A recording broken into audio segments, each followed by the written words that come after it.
recuperación zurda en Guaraní, porque el que se sumó también a eso fue Pablo Mota. Es buena jugada al centro del segundo palo y está el primero. La quiere Barinaga. ¡Ay! La pelota se va por arriba. Mota ahora ganó el tiro de esquina. Guaraní. Mota que levantó el centro del segundo palo. Arriba el cabezazo.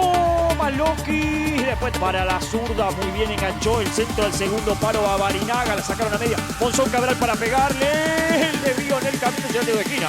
Por parte de la Federación Millonaria. ¡Ay! Recuperación, se equivocó. Está el primero. Cliniau. Tapó Forza. Y la termina sacando.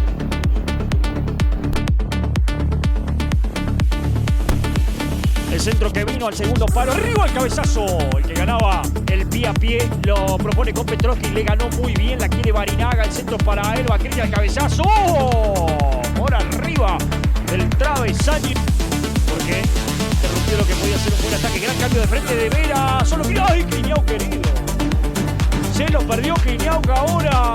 Ahora chance de Sporting.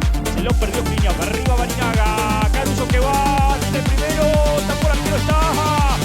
Salvando terriblemente. Intenta encontrar el espacio, lo marcaron bien Castillo, Mota. El pelotazo de Mota es bueno para que la corra Cristian Barinaga. Buena chance para Guaraní, le pegó Barinaga. ¡Ay! La pelota se